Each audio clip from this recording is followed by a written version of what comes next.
ಹೇ ನಮಸ್ಕಾರ, ನನ್ನ ಹೆಸರು ನವೀನ್. ಇದು ಬಾಕಾಸ್ ಕಿಚನ್. ಪ್ರತಿದಿನ ಅದೇ ಥರ ಅಡುಗೆ ಮಾಡಿ ಬೇಜಾರಾಗಿದೆ. ಅದಕ್ಕೆ ಇವತ್ತು ಸ್ವಲ್ಪ ಡಿಫ್ರೆಂಟ್ ಆಗಿ ಶ್ರೀಲಂಕನ್ ಸ್ಟೈಲ್ನಲ್ಲಿ ದಾಲ್ ಮತ್ತು ಬೀನ್ಸ್ ಪಲ್ಯ ಮಾಡೋಣ. ಇದು ಅನ್ನಕ್ಕೆ ಇಲ್ಲ ಚಪಾತಿಗೆ ಸಖತ್ತಾಗಿರುತ್ತೆ. ಇದೆರಡು ಬೇರೆ ಮಾಡ್ಕೊಳ್ಬೋದು, ಆದರೆ ಒಟ್ಟಿಗೆ ತಿಂದ್ರೇನೆ ಮಜಾ ಇರೋದು. ಜೊತೆಗೆ ಇದೆರಡಕ್ಕೂ ಒಂದೇ ಥರ ಇಂಗ್ರೀಡಿಯೆಂಟ್ಸ್ ಯೂಸ್ ಮಾಡ್ತಾ ಇದೀವಿ, ಸೊ ಬೇಗನೂ ಆಗುತ್ತೆ. ಇದೆರಡು ಸೇರಿ ಒಂದು ಅರ್ಧ ಗಂಟೆಯಲ್ಲಿ ಮಾಡ್ಕೊಳ್ಬೋದು. ಮುಖ್ಯವಾಗಿ ಇದರೊಳಗೆ ಸಾಕಷ್ಟು ಪ್ರೋಟೀನ್ ಮತ್ತು ಫೈಬರ್ ಇರುತ್ತೆ, ಸೊ ನನ್ನ ಡಯಟ್ಗೂ ಒಳ್ಳೆಯದು. ಇದಕ್ಕೆ ಬೇಕಾಗಿರೋ ಇಂಗ್ರೀಡಿಯೆಂಟ್ಸ್ ನಾನು ಸ್ಕ್ರೀನ್ ಮೇಲೆ ಹಾಕಿದ್ದೀನಿ. ನೋಡೋಕ್ಕೆ ಟೈಮ್ ಬೇಕಂದರೆ ವೀಡಿಯೋನ ಇಲ್ಲಿ ನಿಲ್ಲಿಸಿ, ಕೆಳಗೆ ವಿಡಿಯೋ ಡಿಸ್ಕ್ರಿಪ್ಷನ್ನಲ್ಲೂ ಹಾಕಿದ್ದೀನಿ. ಸರಿ, ಶುರು ಮಾಡೋಣ. ಫಸ್ಟು ದಾಲ್ಗೆ ಬೇಕಾಗಿರೋ ತರಕಾರಿ ರೆಡಿ ಮಾಡ್ಕೊಳ್ಳೋಣ. ಒಂದು ಮೀಡಿಯಮ್ ಸೈಜ್ ಈರುಳ್ಳಿ ಸ್ಲೈಸ್ ಮಾಡ್ಕೊಳ್ಳೋಣ. 3 ರಿಂದ 4 ಬೆಳ್ಳುಳ್ಳಿ ಚಿಕ್ಕದಾಗಿ ಹೆಚ್ಕೊಳ್ಳೋಣ. ಇವಾಗ 1 ಕಪ್ ಮಸೂರ್ ದಾಲ್ ತೊಗೊಂಡು ಚೆನ್ನಾಗಿ ತೊಳ್ಕೊಳ್ಳೋಣ.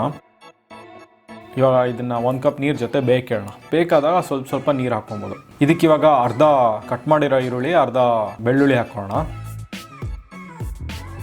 ಮಿಕ್ಕಿದ್ದು ಆಮೇಲೆ ಒಗ್ಗರಣೆಗೆ ಬೇಕು. 5 ರಿಂದ 6 ಕರಿಬೇವಿನ ಸೊಪ್ಪು,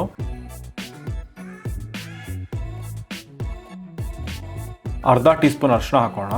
ಮುಚ್ಚಳ ಇಲ್ಲದೆ ಮೀಡಿಯಂ ಹೀಟ್ನಲ್ಲಿ ಇದನ್ನು ಬೇಯಿಸ್ಕೊಳ್ಳೋಣ. ಇವಾಗ ಬೇಳೆ ಬೇಯೋ ಹೊತ್ತಿಗೆ ಬೀನ್ಸ್ ಪಲ್ಯ ಮಾಡ್ಕೊಳ್ಳೋಣ. 2 ರಿಂದ 3 ಬೆಳ್ಳುಳ್ಳಿ ಸ್ಲೈಸ್ ಮಾಡ್ಕೊಳ್ಳೋಣ. 1 ಮೀಡಿಯಮ್ ಸೈಜ್ ಈರುಳ್ಳಿ ಫುಲ್ ಉದ್ದುದಕ್ಕೆ ಕಟ್ ಮಾಡ್ಕೊಳ್ಳೋಣ. ಅರ್ಧ kg ಬೀನ್ಸ್ ಕ್ಲೀನ್ ಮಾಡಿಕೊಂಡು ಉದ್ದುದಕ್ಕೆ ಕಟ್ ಮಾಡ್ಕೊಳ್ಳೋಣ. ಸುಮಾರು ಈರುಳ್ಳಿ ಕಟ್ ಮಾಡ್ಕೊಂಡಿದ್ದ ಸೈಜ್ನಲ್ಲಿ. ನಾನು ತೊಗೊಂಡಿರೋ ಬೀನ್ಸು ಎಳೆದಾಗಿದೆ, ಸೊ ನಾರು ಏನು ತೆಗಿಬೇಕಾಗಿಲ್ಲ. ನೀವು ನಾರಿದ್ರೆ ಅದನ್ನು ಫಸ್ಟು ತೆಕ್ಕೊಳ್ಳಿ. ಇವಾಗ ಒಂದು ಪ್ಯಾನ್ನಲ್ಲಿ ಒಂದು 2-3 ಟೇಬಲ್ ಸ್ಪೂನು ಎಣ್ಣೆ ಹಾಕೋಣ. ಫಸ್ಟು ಈರುಳ್ಳಿ, ಬೆಳ್ಳುಳ್ಳಿ ಮತ್ತು 1 ಕಡ್ಡಿ ಎಷ್ಟು ಕರಿಬೇವು ಹಾಕ್ಕೊಂಡು ಕೆಂಪಗಾಗೋವರೆಗೂ ಫ್ರೈ ಮಾಡ್ಕೊಳ್ಳೋಣ.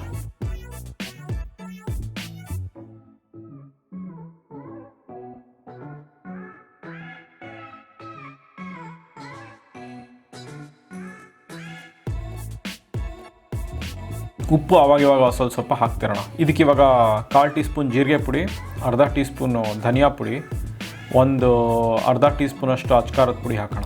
ಇದಕ್ಕೆ ಸಖತ್ತಾಗಿ ಟೇಸ್ಟ್ ಕೊಡೋದು ಮೆಂತ್ಯ. ಇದು ಒಂದು ಅರ್ಧ ಟೀ ಸ್ಪೂನಷ್ಟು ಹಾಕೋಣ. 3 ರಿಂದ 4 ನಿಮಿಷ ಚೆನ್ನಾಗಿ ಹುರ್ಕೊಳ್ಳೋಣ. ಸ್ವಲ್ಪ ತಳ ಸೀದಿದ್ರೆ ತಲೆ ಕೆಡಿಸ್ಕೊಂಡ್ಬಿಡಿ, ಅದ್ರಿಗೆ ಟೇಸ್ಟ್ ಇರೋದು.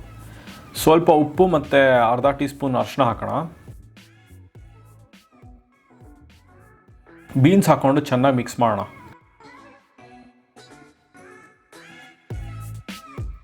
ಅದ್ರ ಜೊತೆ 1-2 ಟೀ ಸ್ಪೂನ್ ನೀರು ಹಾಕ್ಕೊಂಡು ಮೀಡಿಯಮ್ ಹೀಟ್ನಲ್ಲಿ ಹಬೆನಲ್ಲೇ ಬೇಯೋಕ್ಕೆ ಬಿಡೋಣ. ಸ್ವಲ್ಪ ಹಸಿದಾಗಿದ್ರೂ ಚೆನ್ನಾಗಿರುತ್ತೆ. ಇದು ಬೇಯೋ ಹೊತ್ತಿಗೆ ದಾಲ್ ನೋಡೋಣ. ಬೇಕಾದರೆ ಸ್ವಲ್ಪ ನೀರು ಮತ್ತು ಉಪ್ಪು ಹಾಕೋಣ. ಬೇಳೆ ಬೆಂದಿದೆಯಾ ಅಂತ ಚೆಕ್ ಮಾಡೋಣ. ಬೆಂದ ಮೇಲೆ ಅರ್ಧ ಕಪ್ಪು ಕಾಯಿ ಹಾಲು ಹಾಕೋಣ. ಬೇಕಾದರೆ ಉಪ್ಪು ಹಾಕ್ಕೊಂಡು 5 ನಿಮಿಷ ಲೋ ಹೀಟ್ನಲ್ಲಿ ಬೇಡ. ಇವಾಗ ಬೀನ್ಸ್ ಬೆಂದ ಮೇಲೆ ತಳದಲ್ಲಿ ಸುಟ್ಟಿರೋದನ್ನು ಚೆನ್ನಾಗಿ ಮಿಕ್ಸ್ ಮಾಡೋಣ. ಇದಕ್ಕೂ ಅರ್ಧ ಕಪ್ ಕಾಯಿ ಹಾಲು ಹಾಕಿ 5 ನಿಮಿಷ ಕುದಿಸೋಣ.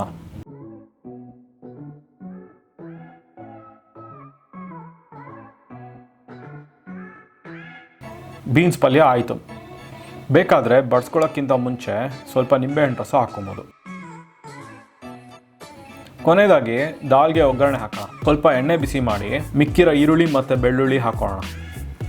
ಸ್ವಲ್ಪ ಕರಿಬೇವು, 4 ರಿಂದ 5 ಒಣಮೆಣಸಿನ್ಕಾಯಿ ಮುರಿದು ಹಾಕೋಣ. ಚಿಲ್ಲಿ ಫ್ಲೇಕ್ಸ್ ಬೇಕಾದರೂ ಹಾಕ್ಕೊಳ್ಬೋದು.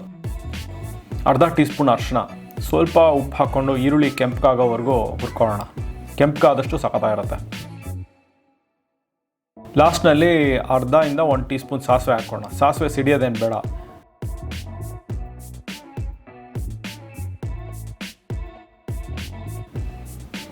ಒಂದೆರಡು ನಿಮಿಷ ಆದಮೇಲೆ ಇದನ್ನು ಬೇಳೆಗೆ ಹಾಕೋಣ. ಇವಾಗ ಇದನ್ನು ಸರ್ವ್ ಮಾಡ್ಕೊಳ್ಳೋಣ.